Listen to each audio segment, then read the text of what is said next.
Once this race was announced, y'all knew I had to talk about the race itself once it happened, and I am now, as history was made at the Grand Park 220 when New Zealander Shane Van Gisbergen got the win in the first street course race in NASCAR history in Chicago.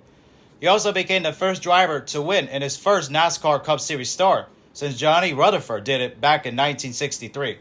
Van Gisbergen drove the 91 Chevrolet as part of Trackhouse Racing's Project 91 program. The three-time Supercars champion drove from 8th on a lap 61 restart to the front of the field. Here's Van Gisbergen talking about if it was possible that he could win in the 91 car and more, courtesy of NBC. No, of course not, but you always dream of it, and thank you so much to the Trackhouse team, Enhance Health, Project 91. Man, what an experience in the crowd out here. Like, this was so cool, and it's what you dream of, so hopefully I can come and do more. Van Gisbergen was also asked on what he was telling himself on the final restarts and more, also courtesy of NBC. Well, when we had that bad strategy back to 18th, I started to worry a bit, but had some full sends on some people, and the racing was really good. Everyone was respectful, and it was tough, but a lot of fun. The race was shortened from 100 laps to 75 due to impending darkness in the city. That put a lot of drivers who pitted on lap 43 inside their fuel window due to the change. After the drivers that dominated the race before, in Christopher Bell, Kyle Larson, and Tyler Reddick, pitted with others for tires and fuel on lap 47, Van Gisbergen was one of those drivers. Justin Haley, Austin Dillon, and Chase Elliott led the field to the green on a single-file restart on lap 49. When they pitted, Van Gisbergen was 18th, but he didn't stay there very long. The Kiwi got by Haley for the lead on lap 71 and beat him to the finish line by 1.259 seconds after the sliding car of Bubba Wallace put Ricky Stenhouse's Chevrolet into the turn 1 tire barrier, which forced the 9th caution of the race on lap 74.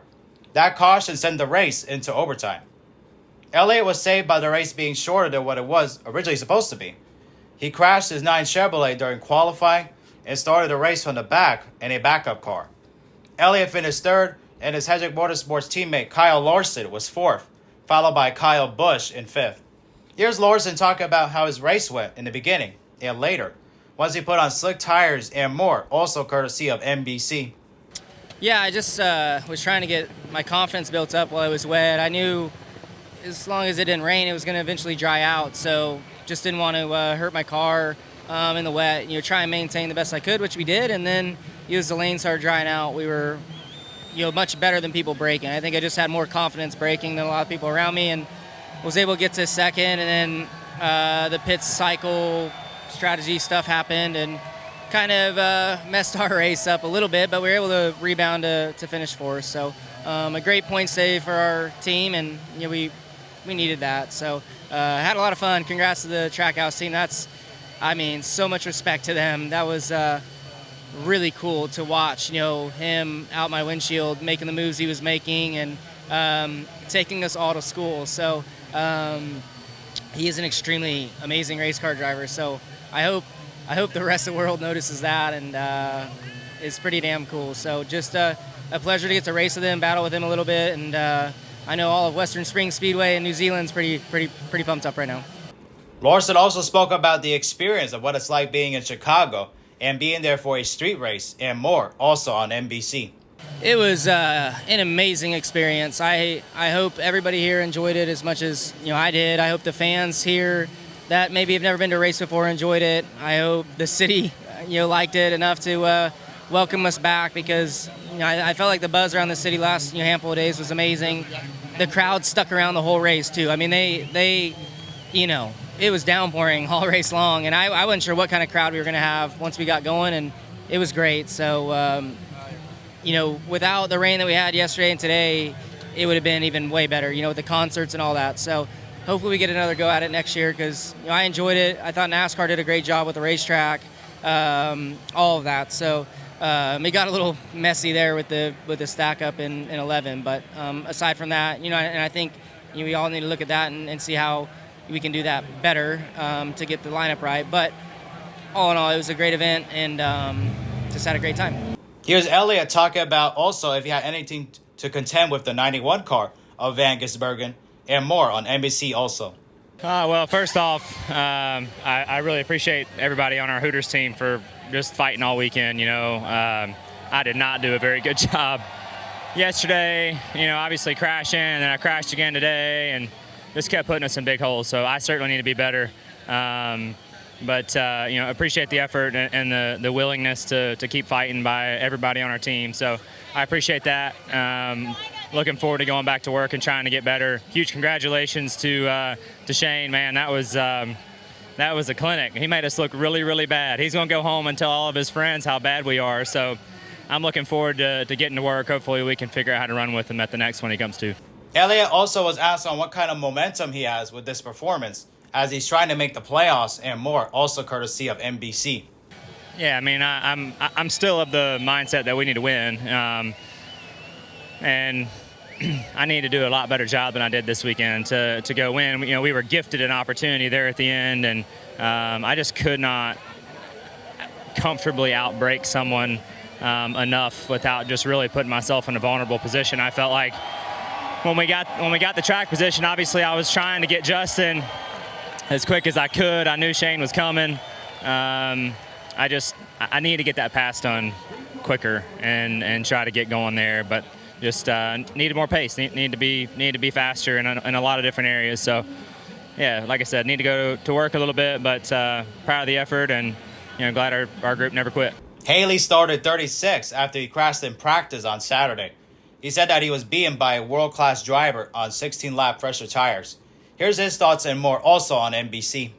Yeah, I mean, it was tough. I put it in the tire barrier yesterday, and we stayed up all night. I stayed with the guys through the rain and rewrapped this thing, put a new body on it, and Benish came on for this weekend. Obviously, congrats to Project 91. It sucks, obviously, where we are right now. We don't have we aren't in position to win every week, so coming that close, obviously, is not what you want. But just really proud of everyone at iRacing, and what an awesome event. Can't wait to come back next year. The race being short was definitely something Bell didn't want to happen. He passed Reddick for the lead on lap 9 and won the first 20-lap stage by a big margin. After the green flag pit stops were finished, Bell had a lead of over 9 seconds before Noah Gragson hit the tire barrier for the third time in turn 6. That caused the third caution on lap 29. By that point, drivers had switched from wet tires to dry tires as the track got drier.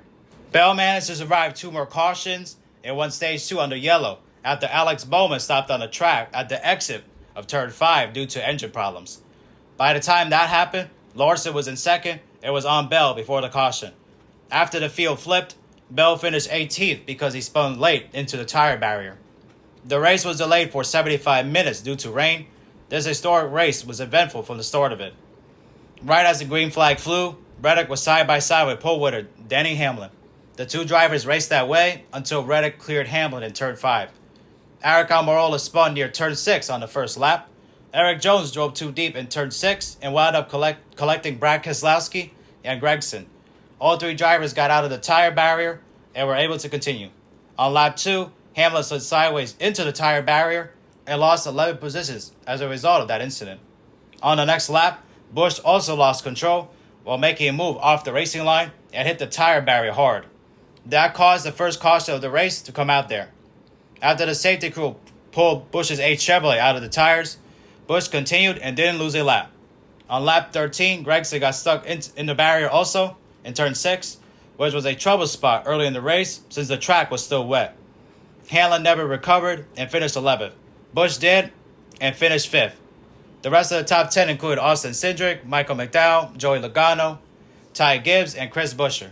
Other notable finishers included Chase Briscoe finishing 20th, Jenson Button 21st, Keselowski 24th, Andy Lally 26th, Daniel Suarez 27th, Kevin Harvick 29th, Mark Truex Jr. 32nd, Ryan Blaney 33rd, and Bowman 37th, respectively.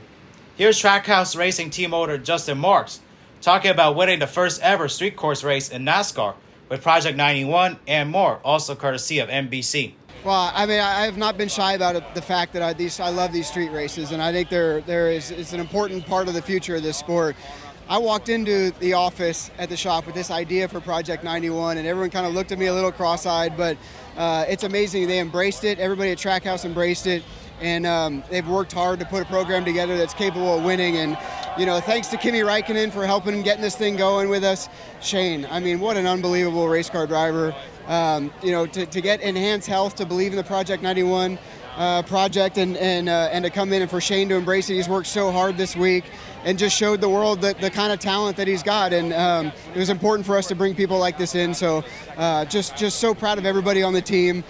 The inaugural winners of the Chicago Street Race is such an amazing thing for our company.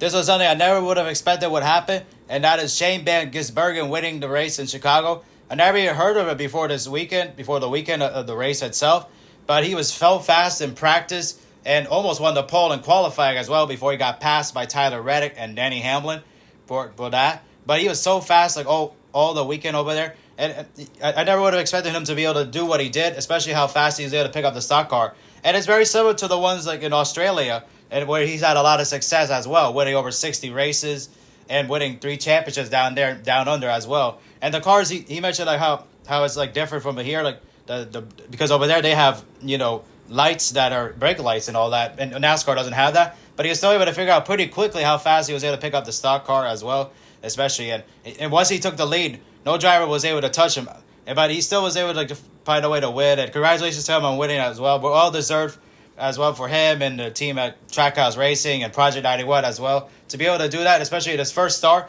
something no driver had done since 1963 with Johnny Rutherford. And the last time a driver that was a road course ringer winning in the Cup Series was Mark Donahue as well in the 70s. So a pretty awesome win for Shane Van Gisbergen as well. Hopefully, he has more chances to come in NASCAR, and he wants to come back as well. Obviously, he's still running in Supercars through next year as well, so hopefully in 2024, so hopefully he has a chance to run in NASCAR maybe in 2025 if he wants to, and see maybe what he could do like on other tracks as well. And it shows you like winning like this is a big deal, especially and to be able to show like what he was able to do. And it's funny how like what Chase Elliott said in his interview as well, how like Gisbergen is going to go back to like his country to tell like how bad they are. It just goes to show you how fast he was as well. Obviously, he was in the back for a while there, but he still was able to drive his way to the field easily, like work one by one with each car, and to be able to come back and win as well. Like that, pretty awesome. Never would have expected that, especially a surprise like that, especially. But he's out, in Australia, they race on a lot of types of street courses as well.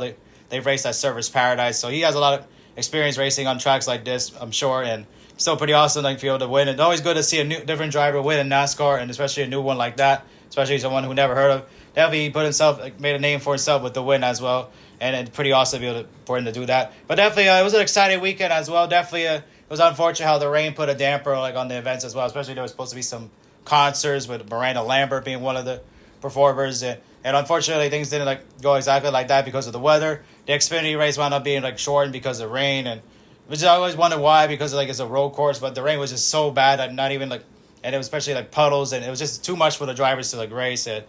And obviously that was a factor in the delay of the Cup race as well. But when they were racing in the Cup race as well, it was exciting at times. It was exciting, but also it was very sloppy at times as well, with a lot of drivers hitting the tire barrier. But NASCAR will have a chance to work on it as well, especially to be able to work on it, because it's not going to be perfect the first time around. It wasn't like that with the Charlotte Roval either. And it's pretty awesome to be able to see a track that iRacing made. Check out the video I did on when they first announced that they were going to race on the Chicago Street Course in real life. Highly recommend that video as well. I'll leave that in the description.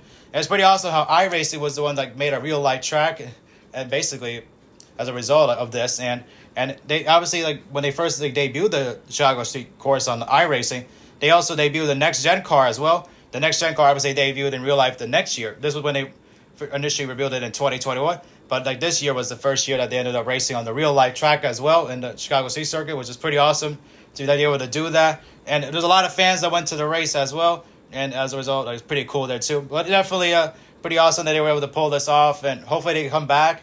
And it was pretty awesome also that they were able to show the eNASCAR iRacing series as well, the Coca-Cola iRacing series, that they ended up you showing the highlights of that race, and they actually raced on the track basically what ended up being in real life, with all the billboards and everything that you see in real life. And when they revealed that first race, that was the eNASCAR Pro Invitational race in 2021, where they raced there with the debut of the next gen car. And obviously at that time it wasn't known whether they would race in real life, but a year later it was announced that they would. So that's pretty awesome that NASCAR was able to do this. Congratulations to NASCAR and the team iRacing and everybody there. And I think it was Steve O'Donnell, Ben Kennedy, one of those guys at NASCAR, saying that night to go race anywhere. And why not race anywhere, especially how successful the race was and all that. And hopefully they come back and definitely keep the race to like one street course a year because of how unique it is, just like how they keep one like dirt race a year with the Bristol dirt race at Bristol Motor Speedway. So we'll see what NASCAR does. But yeah, congratulations again to Shane Gisbergen on the win, and like the team at Trackhouse again, and Project 91 as well. So pretty awesome there too. And speaking of the fans, I saw like during practice and qualifying one of those that Rick Allen said that was like 80-20 as far as the fans being like new. So that tells you how awesome it is like NASCAR bringing the race to the fans, and it shows you like how like that will help NASCAR grow. And to be able to help the popularity of the sport grow like that as well, because especially to be able to see like a lot of people like go like not only for like the race but for tourism as well, to be able to help boost tourism in the area. Obviously with the weather that there wasn't as much tourism as there would have been, but it's still pretty awesome to see new fans go to racing. That's always good for the sport, for its long-term health and all that as well. Anyways, hope you guys enjoyed. Don't forget to leave a like, and if you are brand new, subscribe, and we'll see you guys in the next video. Peace.